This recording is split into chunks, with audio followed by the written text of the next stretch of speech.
10 ఏళ్ల క్రితం జరిగిన గొడవైనా మన ఆడవాళ్ళకి ఎలా గుర్తుంటుంది? ఆ టాపిక్ మీదే ఈరోజు మాట్లాడుకుందాం. హాయ్ అండి. నమస్తే. వెల్కమ్ టు బున్ను అండ్ మీ. నన్ను ఫస్ట్ టైమ్ చూస్తున్నారా? నా వీడియోస్‌ని రెగ్యులర్‌గా చూడాలనుకుంటున్నారా? అయితే వెంటనే ఛానెల్‌ని సబ్స్క్రైబ్ చేసుకోండి. నేను పెట్టే వీడియోస్ దొర్లుకుంటూ వచ్చేస్తాయి. వీడియోలోకెళ్ళిపోదాం. మీరెప్పుడైనా గమనించారా ఫ్రెండ్స్? మన ఆడవాళ్ళకి ఇంట్లో జరిగే చిన్న విషయమైనా బాగా గుర్తుంటుంది. మరీ ముఖ్యంగా ఇంట్లో వాళ్ళెవరన్నా వాళ్ళతో గొడవ పడితే అది ఎప్పటికీ మర్చిపోరు. ఎన్ని సంవత్సరాలైనా గుర్తుపెట్టుకుంటారు. ఆ గొడవ ఎంత చిన్నదైనా సరే, ఆ గొడవ జరిగి ఎన్నో ఏళ్లయినా సరే, ఇక్కడి నుంచి మాత్రం డిలీట్ అవ్వదండి బాబు. మరీ ముఖ్యంగా ఆ ఫ్యామిలీ మెంబర్స్‌లో మన హస్బెండ్‌తో జరిగే గొడవైతే సమస్యే లేదు. అస్సలు మర్చిపోరు. ఆ గొడవైనప్పుడు వాళ్ళేం మాట్లాడారు? ఏ లెవెల్‌లో మనల్ని అరిచారు అనేది ఇంకా గుర్తుంటుంది. అది చాలా చిన్న విషయమైనా, పెద్ద విషయమైనా బాగా గుర్తుంటుంది. ఈ పాయింట్ మీదండి నా హస్బెండ్ కూడా చాలా ఆశ్చర్యపోతూ ఉంటారు ఒక్కొక్కసారి. "నువ్వు ఆ రోజు అలా అన్నావు కదా!" అంటే, "అబ్బా! ఏమోనే నాకేం గుర్తులేదు. నిజంగా అన్నానా? ఏమన్నా క్రియేట్ చేసి చెప్తున్నావా?" ఆ టైప్‌లో రియాక్ట్ అవుతూ ఉంటారు. నేను అప్పుడప్పుడు వీడియోస్ చూపినా, "నువ్వు అలా అన్నావు. కావాలంటే ఆ అమ్మాయిని అడుగుదామా? కావాలంటే మా అమ్మని అడగనా? కావాలంటే మీ అమ్మని అడగనా?" అలా అన్నప్పుడు, "అనుంటానేమోలే ఇప్పుడెందుకు అవన్నీ? నీకెలా గుర్తుంది అలాగా?" అలా రియాక్ట్ అవుతారనమాట. మరి మిగతా విషయాలన్నీ మన మైండ్‌లో నుంచి వెళ్ళిపోయినా, ఈ గొడవలు మాత్రం ఎందుకంత స్ట్రాంగ్‌గా వెళ్లి కూర్చుంటున్నాయి? ఆ వుమెన్ సైకాలజీ గురించి కాసేపు మాట్లాడుకుందాం.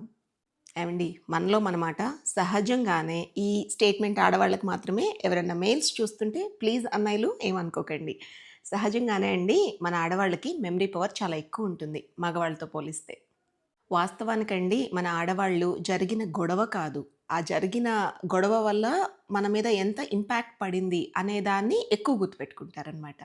అలాగే గొడవ జరిగిన విషయం కంటే గూడా, ఆ గొడవ వల్ల ఎంత ఫీలయ్యాము లోలోపల అనేది ఎక్కువ గుర్తుపెట్టుకుంటారు. ఎదుటి వ్యక్తి ఏ టోన్‌లో మాట్లాడాడు, ఎలాంటి ఎక్స్‌ప్రెషన్స్ పెట్టాడు అనేవి కూడా బాగా రికార్డ్ అయిపోతాయి. అండ్ ఇంకొకటండి, గొడవ జరిగేటప్పుడు మనం ఏదో ఒక రకంగా రియాక్ట్ అవుతాం కదా! మన రియాక్షన్స్‌కి వాళ్ళు పట్టించుకోకపోయినా ఇంకా కాలిపోతుంది మన ఆడవాళ్ళకి. అంటే వాళ్ళు ఎదురు మాట్లాడినా కోపమొస్తుంది. కంప్లీట్‌గా అసలు రియాక్ట్ అవ్వకపోయినా అసలేంటి నా ఫైట్‌కి అర్థం లేదా? నా అరుపుకి అర్థం లేదా? అసలు ఈ ఆవేశానికి అర్థం లేదా? అనిపిస్తూ ఉంటుంది. అవునా? పర్టిక్యులర్‌గా అలాంటి ముఖ్యమైన థింగ్స్ అండి బాగా స్థిరంగా కూర్చునిపోతాయి. ఏదో మ్యాగ్నెట్ పెట్టి అతికిచ్చినట్టు లోపల. ఆ రీజన్ వల్లే మన ఆడవాళ్ళం గొడవ అయిపోయి ఎన్ని ఏళ్లయినా సరే అస్సలు మర్చిపోమనమాట. నార్మల్‌గా హ్యూమన్ సైకాలజీ ఏంటంటేనండి, ముఖ్యంగా ఆడవాళ్ళకి చెప్తున్నాను. మనం పాజిటివ్ థింగ్స్ అయితే ఆ క్షణంలో హ్యాపీగా గడిపేస్తాము, మర్చిపోతాము. బట్ నెగెటివ్‌గా ఏమన్నా జరిగితే చాలా మటుకు అండి. అంటే కొంతమంది చాలా లైట్ తీసుకుంటారు. ఇప్పుడు ఫర్ ఎగ్జాంపుల్ మా ఇంట్లో మా మదర్ ఉంటారండి. ఆవిడ నెగెటివ్‌గా ఏమన్నా జరిగినా, బాధాకరమైన సంఘటన ఏమన్నా జరిగినా కూడా, ఇట్స్ ఓకే. మనం దాన్ని మార్చలేం కదమ్మా! అని నెక్స్ట్ మినిట్ హ్యాపీ అవ్వడానికి ట్రై చేస్తారు. బట్ నాలాంటి నేచరు నేను కొంచెం సెన్సిటివ్ అండి. ఇంపాక్ట్ ఎంతలా ఉంటుందంటే, నాకు ప్రతిరోజు ఏదో ఒక టైంలో అది గుర్తొస్తుందనమాట. ఏదన్నా బ్యాడ్ జరిగినా, ఎవరైనా నన్ను అనవసరంగా ఒక మాటన్నా అంతెందుకండి నేనెవరినన్నా పొరపాటున అనవసరంగా మాటన్నా కూడా చాలా గిల్ట్ తోటి చచ్చిపోతూ ఉంటాను. వాళ్ళకి సారీ చెప్పినా కూడా, ఇట్స్ ఓకే. సారీ చెప్పేసాను కదా! అని వదలలేననమాట. ఆలోచిస్తూ ఉంటాను. అబ్బా! ఎందుకన్నాను? ఎందుకన్నాను? ఎందుకన్నాను? ఈ ఓవర్ థింకింగ్‌తో నువ్వు చచ్చిపోతావే బాబు! అని అందరూ ఏడిపిస్తూ ఉంటారు నన్ను. స్పెషల్లీ మా ఇంట్లో వాళ్ళు. ఇక్కడ ఇంకొక పాయింట్ చెప్పాలండి. ఒకళ్ళు మనల్ని మాటన్నారు, మనం ఒకళ్ళని మాటన్నాము అవి పక్కన పెట్టేస్తే, ఎప్పుడన్నా మనకి అవమానంగా జరిగే సంఘటనలు కొన్నుంటాయి. డైరెక్ట్‌గా అంటారు మాటలు, ఇండైరెక్ట్‌గా అంటారు. ఎంతో హర్టింగ్‌గా ఉంటాయి. వీళ్ళు మనల్నే ఉద్దేశించి అన్నారు అనేది చాలా క్లియర్‌గా అర్థమైపోతుంది. కొన్ని కొన్ని మీటింగ్స్‌లో లేదంటే నలుగురం, ముగ్గురం కూర్చున్నా కూడా ఆ పర్టిక్యులర్ ఫీలింగ్ ఒకటుంటుందండి. ఎన్ని ఏళ్లైనా మర్చిపోలేం గైస్ నిజంగా. ఆ రీజన్ వల్లే నాకు సడెన్‌గా ఇప్పుడు 'వెంకటేష్' గారి మూవీ గుర్తొచ్చిందండి. 'F two fun and frustration' Tamannaah గారు అంటారు కదా! సర్ఫ్ ఎక్సెల్ అడిగినప్పుడు అని చెప్పి నాకు క్లియర్‌గా గుర్తు రావట్లేదు సీను. బట్ ఆ సర్ఫ్ ఎక్సెల్ అంటే ఎన్నేళ్లైనా ఆ సర్ఫ్ ఎక్సెల్ మర్చిపోవా అని అంటారు చూడండి అది గుర్తొచ్చింది. మామూలుగా కూడా అండి ఇప్పుడు నా మ్యారేజ్ అయ్యి 20 ఇయర్స్ అయింది. పెళ్ళైన ఫస్ట్ 5 ఇయర్స్‌లో అయినయి కూడా గుర్తొస్తాయి. అంటే అప్పుడు చాలా అపురూపంగా చూసుకుంటారు మనల్ని. బట్ కొన్ని కొన్ని సార్లు వాళ్ళకి ఎమోషన్స్ కంట్రోల్ అవ్వవు కదా! అలా అన్నప్పుడు అందుకే ఆ! నాకిప్పుడు గుర్తొస్తుంది. ఆ రోజు నువ్వు అలా అన్నావు కదా! నేనే పట్టించుకోలేదు. కరెక్టే. ఆ రోజు నేను ఎంత లబోమని ఏడ్చినా నువ్వు నన్ను దగ్గరికి తీసుకోలేదు. ఈ లెవెల్‌లో వస్తాయన్నమాట. అంటే కామన్‌గా వచ్చే లైన్స్. మా జంటేనా? మీరు కూడా అలాగే ఉన్నారా? ఎవరైనా అలా ఉన్నారు అంటే కామెంట్ చేయండి. సరదాగా కాసేపు అక్కడ మాట్లాడుకుందాం. వీటన్నిటికి రీజన్ ఏంటో చెప్పనా అండి? సైకియాట్రిస్ట్స్, సైకాలజీ డాక్టర్స్ కూడా చెప్పిన రీజన్ అంటే, మన ఆడవాళ్ళం బంధాలకి ఎక్కువ విలువిస్తామండి. రిలేషన్స్‌కి ఎక్కువ ఇంపార్టెన్స్ ఇస్తామనమాట. అంతేకాదు కమ్యూనికేషన్‌కి కూడా ఎక్కువ ఇంపార్టెన్స్ ఇస్తాము. ఒక మనిషితో మాట్లాడేటప్పుడు. అలాగే మనం చాలా ఎమోషనల్ అది. దీని గురించే మనం అవతల నుంచి ఏదైనా జరిగినప్పుడు మనం హర్ట్ అయినప్పుడు అది మర్చిపోలేకపోతాం తొందరగా. అండ్ ఈ రీజన్ వల్లేనండి బయట వ్యక్తులతో జరిగే గొడవల కంటే కూడా మన ఇంట్లో మన ఓన్ ఫ్యామిలీ మెంబర్స్ అలాగే నా అనుకునే మన క్లోజ్ ఫ్రెండ్స్ తోటి ఏమన్నా అయితే ఆ ఇంపాక్ట్ అసలు విపరీతంగా ఉంటుంది. చాలా చాలా ఇయర్స్ ఉండిపోతుంది అలాగే. పెద్ద పెద్ద గొడవలు, యుద్ధాలు అక్కర్లేదండి. చిన్న మాటైనా చాలు. చూసే చూపులో తేడా వచ్చినా కూడా ఏంటి నన్నివాళ ఇలా చూసింది అన్న భావన గూడా లోపల లోపల నుంచి అలా దహించేస్తూ ఉంటుంది ఒక్కోసారి. And the most important thing carelessness అండి. ఇప్పుడు మనకు రోజు ఇచ్చే ఇంపార్టెన్స్ సడెన్‌గా ఇవ్వకపోయినా కూడా చాలా పెయిన్‌ఫుల్‌గా ఉంటుంది. అంటే వాళ్ళు బిజీగా ఉన్నారులే అని కొంతవరకు మనం అర్థం చేసుకుంటాము. బట్ ఫ్రీగా ఉండి కూడా మనల్ని కేర్ చేయట్లేదు. మన వల్ల ఎక్కడో వాళ్ళు హర్ట్ అయ్యారేమో. ఇంకొకటండి ఇది ఇంకా ఘోరమైన ఫీలింగ్. మనకి చెప్పి మన మీద కోపం చూపించినా, మనల్ని ఇగ్నోర్ చేసినా దట్స్ ఫైన్. ఒకంతకు ఓకే. ఫైన్. మనం తప్పు చేశాం కదా! It's okay. కొంచెం టైమ్ ఇద్దాము. రియలైజ్ అవుతుంది అనుకుంటాము. ఒక్కొక్కసారి ఎంత ఇదిగా ఉంటుందంటే సిట్యుయేషను మనకు తెలీదు. మనం ఏం చేస్తామో. వాళ్ళు చెప్పరు. అండ్ బిహేవియర్‌లో సైలెన్స్ ఉంటుంది. మనల్ని చూడరు, పట్టించుకోరు. అలాంటప్పుడైతే అమ్మో! అసల ఆ ఫీలింగ్ ఎవరికీ రావద్దండి బాబు. అందుకేనండి గొడవ జరిగేటప్పుడు వదిలిన మాటల కంటే కూడా ఆ టోన్, లెవెల్ ఆఫ్ టోన్ ఎంత గట్టిగా అరిస్తే ఆ ఇంపాక్ట్ అంత ఎక్కువుంటుంది ఆ ప్రభావం. అందుకేనండి చాలా సందర్భాల్లో మీరు గమనించండి మన ఆడవాళ్ళము మాటలు మర్చిపోతాము. వాళ్ళు ఎంత గట్టిగా అరిచాడో తెలుసా నన్ను అని చెప్తాం. ఏం అరిచాడు అంటే మనకు గుర్తురాదు. బట్ ఆ అరిచిన విధానం ఆ బాడీ లాంగ్వేజ్ ఒక్కటే మనకిక్కడ రికార్డ్ అయిపోయి ఉంటుందనమాట. అది. సో, థింగ్ బాగా ఎక్కువ ప్రభావితం చేస్తుంది మనల్ని ఆ మాటల కంటే కూడా. మరసల ఆ గొడవలు జరగకుండా ఉండాలి అంటే ఏం చేయాలి? మీ అందరి మైండ్‌లో ఇది రన్ అవుతూ ఉండొచ్చు కదా! అక్కడికే వస్తున్నానండి.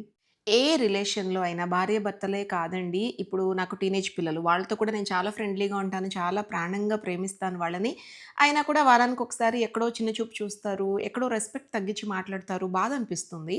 I tell them immediately. నేనట్లా లోపల లోపల పెట్టుకొని కుంగిపోయే మదర్‌ని కాదు. అలా కుంగిపోతే ఇంకా స్ట్రోక్‌లొచ్చేస్తాయి. నాలాంటి సెన్సిటివ్ మామ్‌కి చెప్పేస్తాను నేను వెళ్లి. No I didn't like. మీరిట్లా అన్నారు. I didn't like. నేనిలా చేశాను అని చెప్పి. అంటే క్లారిటీ అయిపోయినా కూడా కొంచెం ఉంటుంది నాకు ఆ ఇంపాక్ట్. మళ్ళా పిల్లలతోటి నార్మల్ అవ్వడానికి కాస్త టైం పడుతుంది. సో, అదేనండి చెప్పబోతుంది ఏంటంటే రిలేషన్‌లో not only with husband or with parents or with friends పిల్లలు ఏ రిలేషన్‌లో అయినా కూడా గొడవలనేవి సహజం. వస్తూనే ఉంటాయి. జస్ట్ హ్యూమన్ లైఫ్, హ్యూమన్ సైకాలజీకండి మనమంతా అస్సలు గొడవ లేకుండా మేము ఉంటాం అనేవాళ్ళు నాకు తెలిసి ఎవరు ఉండరు. గొడవలనేవి సహజంగా వస్తాయి ప్రతి ఇంట్లోనూ. అయితే ఈ స్టేట్మెంట్ నా వీడియో చూస్తున్న మగవాళ్ళందరికీ చెప్తున్నానండి. నాకంటే చిన్నవాళ్ళైతే నా తమ్ముళ్ళనుకుని చెప్తున్నాను. నాకంటే పెద్దవాళ్ళైతే నా అన్నయ్యలనుకుని చెప్తున్నాను. దయచేసండి గొడవ అయినప్పుడు మీ భార్యతోటి మీరు వాడే పదాల మీద కంట్రోల్ ఉంచుకోండి. ఏది పడితే అది అలా అనేయకండి. ఎందుకంటే ఆఫ్టర్ ఆల్ అందరిని వదిలేసి మీతో లైఫ్ స్పెండ్ చేయడానికి వచ్చిన ఆ అమ్మాయిని కోపం చూపిచ్చండి. తప్పు చేస్తే గనక కోపం చూపిచ్చండి గానీ అనే మాటలు ఆలోచించానండి. చాలా ఇంపాక్ట్ పడతాయి. లోలోపల కుంగిపోతారనమాట వాళ్ళు. ముఖ్యంగా అవమానించే పదాలు వాడకండి ప్లీజ్. ఇంకొకటి ఇందాక చెప్పాను కదండీ! టోన్. హై పిచ్‌లో మాట్లాడకండి. వ్యంగ్యంగా మాట్లాడకండి. క్రిటిసైజ్ చేస్తూ వ్యంగ్యంగా అంటే మీకు తెలుసు కదా! ఇండైరెక్ట్‌గా మాట్లాడకండి. తక్కువ చేసి మాట్లాడకండి. ఒక్కొక్కసారండి మా ఆడవాళ్ళకి ఏమనిపిస్తుందంటే లవ్ లేకపోయినా పర్వాలేదు. రెస్పెక్ట్ ఉండాలి అని. సో, ఆ రెస్పెక్ట్ ఇచ్చి పుచ్చుకుంటేనే రిలేషన్ హెల్తీగా ఉంటుంది. అలా అని చెప్పి ఏవండీ మేడమ్ గారు అలా రెస్పెక్ట్ కాదండి. వేరే వాళ్ళ ముందు రెస్పెక్ట్ ఇవ్వాలి మీరు. ఇన్ ద సెన్స్ ఎలా అంటే ఇప్పుడు మీరే తనని తక్కువ చేసి చూసి, చులకన చేసి చూస్తే ప్రపంచం తనకెక్కడి నుంచి విలువిస్తుంది చెప్పండి? ఒక ఆడదండి ఎన్ని గొడవలున్నా సరే తన మగాడి గురించి గొప్పగానే చెప్తుంది బయట. అదే మగవాళ్ళు సెటైర్‌లేస్తారు ఆడవాళ్ళ మీద. Which is not correct. సరదాకైనా సరే. జస్ట్ మనిషికే రెస్పెక్ట్ ఇవ్వాలి అని కాదండి. ఇక్కడ నేననేది థింకింగ్, థాట్స్‌కి కూడా రెస్పెక్ట్ ఇవ్వండి. ఇప్పుడు ఆడవాళ్ళకి ఒక థాట్ రన్ అవుతుందంటే మీ పిల్లలైనా, మీ పేరెంట్స్ అయినా, మీ హస్బెండ్ అయినా కూడా ఆ థాట్‌కి రెస్పెక్ట్ ఇవ్వాలి ఫస్ట్. ఇన్ కేస్ అది రాంగ్ అంటే వాళ్ళు కూర్చొని మాట్లాడి ఎక్స్‌ప్లెయిన్ చేయొచ్చు. మేబీ నువ్వు ఇలా ఆలోచిస్తున్నావు దీనివల్ల రిజల్ట్స్ ఇలా రావచ్చు అని చెప్పి. అది వేరే ఉంటుంది. అంతేగాని నీకేం తెలుసు అసలు నువ్వు నీ నీ ఆలోచన విధానంతో ఈ పని చేస్తే కంప్లీట్‌లీ ఫ్లాప్ అయిపోతుంది. అలా అనమాకండి. తొందరపడకండి. ఫస్ట్ వినండి ప్రశాంతంగా. వాళ్ళ మనసులో ఏం రన్ అవుతుంది అని.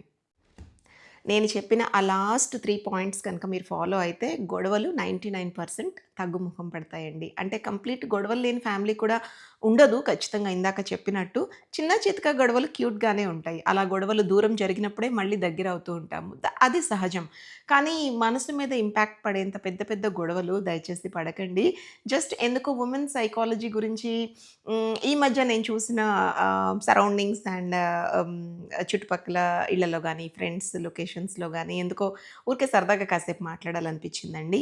మరి మీరు నా ఫ్యామిలీ అనుకున్నప్పుడు మీతో కాక ఎవరితో డిస్కస్ చేస్తాను. అదండి ఇవాల్టి వీడియో. నచ్చిందా? ఈ వీడియోకి ఎంతమంది కనెక్ట్ అయ్యారో నాకు తెలవాలనుంది. ప్లీజ్ కామెంట్స్ చేసేయండి. అండ్ ఎవరన్నా అమ్మో! నేను కామెంట్ చేస్తే ఇప్పుడు నేను ఫీల్ అయ్యానని నా ఫ్యామిలీకి తెలిసిపోతుంది అనుకుంటే ప్రైవసీ మ్యాటర్స్ అనుకునేవాళ్ళు పర్వాలేదు కామెంట్ చేయొద్దు. జస్ట్ మీరు లైక్ చేసినట్టు నాకు తెలవాలంటే ఒక లైక్ చేయండి. సో దట్ నేను మీతో మాట్లాడినందుకు ఓకే ఫైన్ ఇంతమంది నా వీడియోని ఇష్టపడ్డారు అన్న భావనతోటి నాకు కొంచెం సపోర్టివ్‌గా ఉంటుంది. అంతే కాదండి ఎవరికైనా షేర్ చేస్తే బావుండు ఈ వీడియో అని అనిపిస్తే తప్పకుండా మీ ఫ్రెండ్స్ అండ్ రిలేటివ్స్ తోటి ఈ వీడియోని షేర్ చేసుకోండి. Thank you so much for watching అండి. మళ్ళీ కలుద్దాం.